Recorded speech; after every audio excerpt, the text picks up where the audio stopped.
বন্ধুরা আজকে খুব একটা গুরুত্বপূর্ণ ভিডিও নিয়ে এলাম। অনেকের মনে একটা সংশয় আছে, এই 2-3 দিন হলো একটা আপডেট বা নোটিফিকেশান কিন্তু অনেকের সামনে আসছে। তা আমি আপডেটটা দিয়ে দিলাম। আমার কাছে যেটা এসেছে সেটা আমি স্ক্রিনের উপরে দিলাম, দেখতে থাকবেন আপনারা। যে ফেসবুক বলছে যে ফান্ডিং অ্যাপ থেকে আপনার যদি ইনকাম হয় সেটা $100 হলে তবে আপনাকে পে আউটটা দিয়ে দেবে। তো এটাতে অনেকের মনে সংশয় হয়তো আছে যে $100 না হলে কি আমাদের ইনকাম হবে না।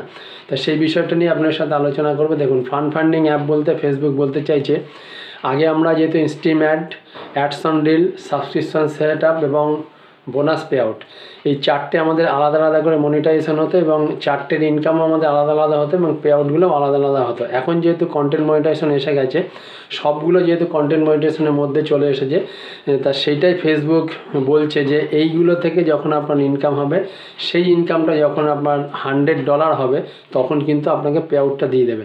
ফেসবুক কিন্তু কোনো জায়গাতেই বলছে না আপনাকে যে $25 হলে আপনাকে পে আউট দেওয়া হবে না। ফেসবুকের যেমন আগে নিয়ম ছিল যে আপনি স্টার্ট থেকে যদি $25 ইনকাম করতে পারেন তাহলে কিন্তু আপনাকে পে আউট দিয়ে দেবে। এখনও কিন্তু সেরকমই আছে, আপনি স্টার্ট থেকে যদি $25 ইনকাম করতে পারেন তাহলে কিন্তু আপনি $25ই কিন্তু আপনি পে আউটটা পেয়ে যাবেন এবং বাকি যেগুলো থেকে ইনকাম হবে সেইগুলো কিন্তু $100 হতে হবে।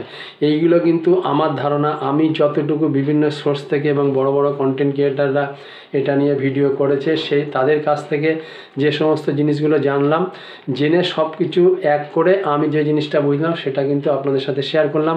এটা হয়তো 100% কারেক্ট নাও হতে পারে, কিন্তু আমি যতটুকু জানলাম আপনাদের সাথে শেয়ার করলাম।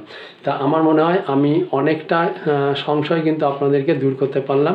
তাই যদি আমার এই ভিডিওটা ভালো লাগে তাহলে অবশ্যই একটা লাইক দেবেন এবং বেশি বেশি করে অন্য বন্ধুদের মধ্যে শেয়ার করে দেবেন। এবং আমার এই আইডিতে যদি আপনি নতুন হয়ে থাকেন তাহলে অবশ্যই একটা ফলো দেবেন, ফলো দিয়ে আমার সাথে যুক্ত থাকবেন এরকম নতুন ইনফরমেটিভ ভিডিও পাওয়ার জন্য।